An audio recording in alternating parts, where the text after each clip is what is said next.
Hi, everyone. Thank you for attending the second panel of the Smart Museum Symposium on Health Humanities in Times of Crisis. I'm Vin Cam, a doctoral candidate in the Department of English at UChicago and an affiliated fellow at the Franke Institute of the Humanities.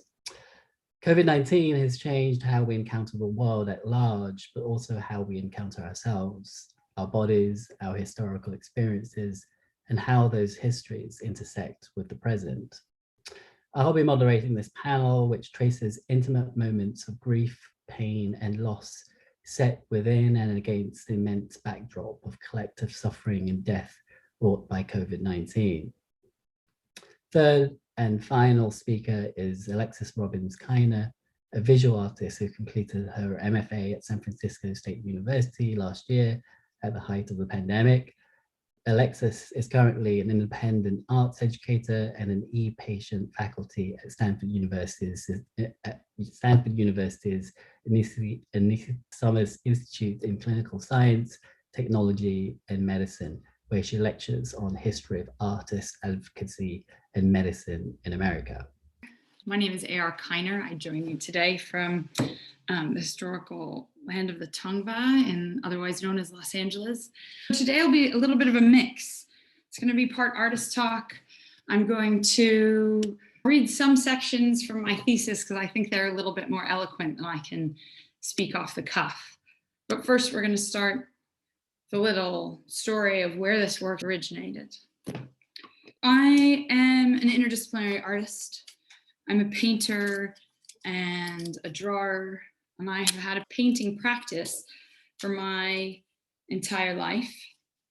And my practice could be described originally as very much being based in sort of drawing and painting.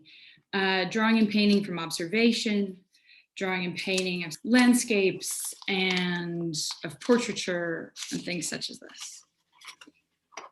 But in 2012, after what began as a pretty ordinary day, I received a call from the daycare where my 4-year-old and my young son were in care, informing me that my son had stopped breathing. And that is the day that my son died. So as you can imagine, the death of a child rocked probably every corner of my personal and my social life, my tastes, the food I enjoyed, all of those things. It also pivoted my art practice. So it's been roughly 9 years, and during the last 9 years, my work has focused almost exclusively on these representations of grief and bereavement in my painting practices. This not only comes in the way that they are made, but in what they represent.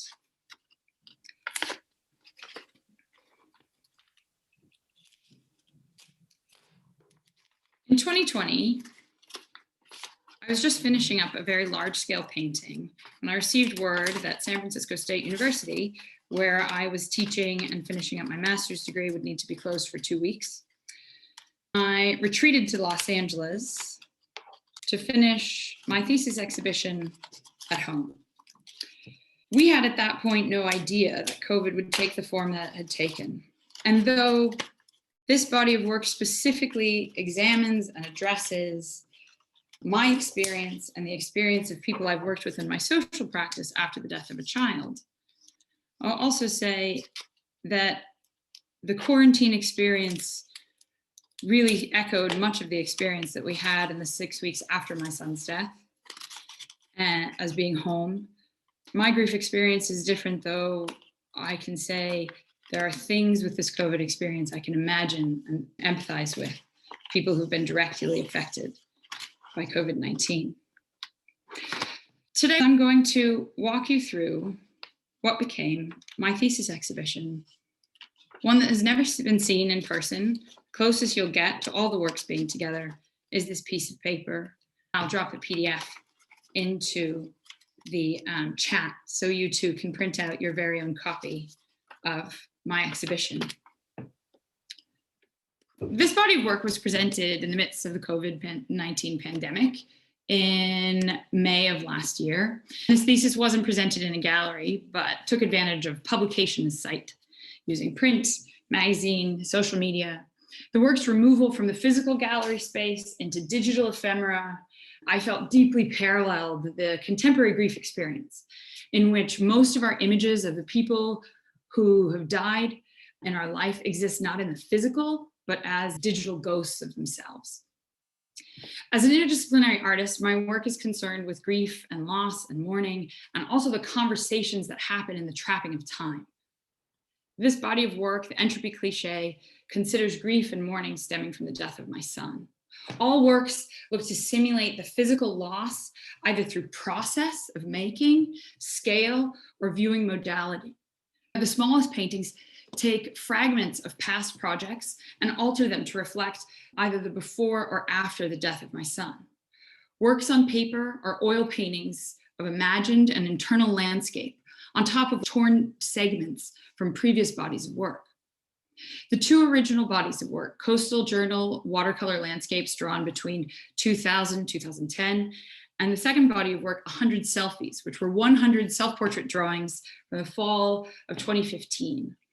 They're torn into small sections and forced into conversation with this new imagery painted on top of it in oil. All of these works were completed after months, years, sometimes decades of dormancy. The formal aspect has its foundations in drawings and painting and sculpture, but the process additionally is rooted in choreographic practice, movement scores, stemming from my early life as a dancer. I do think it's important to note, I am what philosopher and ethicist Shelley Kagan calls a physicalist, which is someone who believes that the body and the mind are one, whereas a dualist would believe in the soul and the body, and when the body dies, the soul continues. I have no judgment as to which side of this binary people are on. I believe that all people who've experienced the death of a child should be supported in whatever can get them through. But I do think this unique position as a physicalist affects not only my social practice where I worked with bereaved families, but also my practice in making art. Okay, if we were to walk into the gallery, you've got white walls, blonde wooden floor. It's almost twice as long as it is wide. And come with me with this idea, because so many of us have spent so much time away from the gallery. It's nice to play make-believe. On the left is a large standard didactic and a table with a visitor's book. Installed on the white wall are 4 small oil paintings, heavy paper, deckled edge. Each painting depicts a dry and worn abstraction in the foreground, colorful and heavy. Gestural marks are dead trees, dry earth, upturned roots. The paint itself bears evidence of cracking. In the background, as transparent as the foreground is opaque, sits a partially obstructed rectangle. This drawn area in watercolor functions as a painting within a painting. It is evocative of a set in the theater, as if the players had come to a dead forest, set up their performance, then abandoned it suddenly, leaving the backdrop in the woods to be stumbled upon. This watercolor backdrop is just that. Fragments of drawings made between 2000 and 2011, just before the death of my son, were torn from their original compositions and repurposed as painting surfaces. Each full-size representational watercolor in the original body of work was made from observation, landscapes, corner still lifes in my apartment. Many of the drawings were made while visiting people, good friends and family in rural Alaska. Each were torn apart carefully, but without measuring or a cutting tool. The drawing became an unprimed surface for the new imagery on oil. Left unprimed, the heavyweight 400-pound paper begins to have a conversation with the oil paint that is out of my control. The paper fibers pull the oil from the paint, prematurely cracking the paint's surface.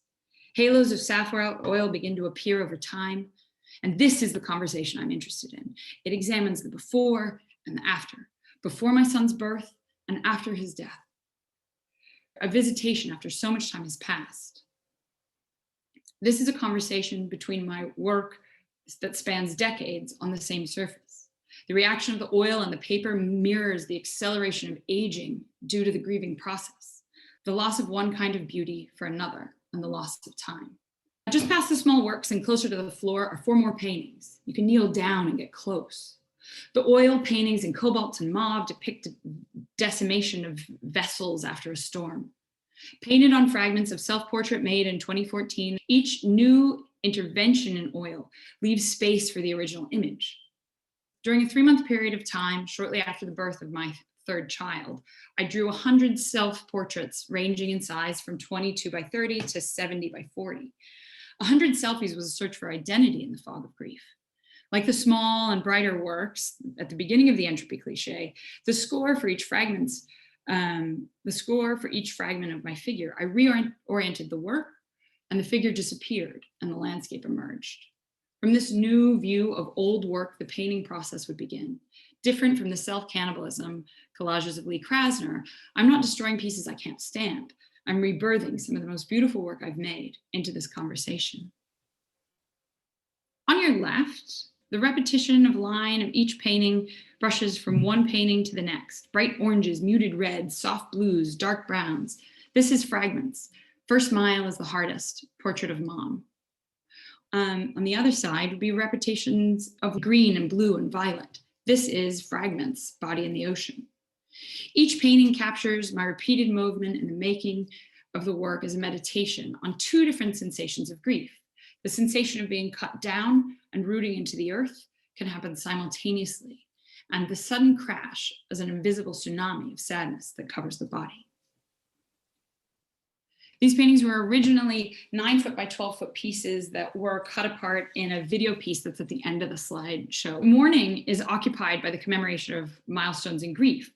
The first 3 months, the first holiday, the first 1,000 days, the first birthday, death anniversary. In Roland Barthes' mourning diary, he fears the impending anniversary of his mother's death. I fear increasingly as if on this day, October 25th, she will have to die a second time. So this work and the one we'll see in 2 slides were cut a year after they were painted. And they were painted originally on my daughter's half birthday, which relates to the date of my son's death, which relates.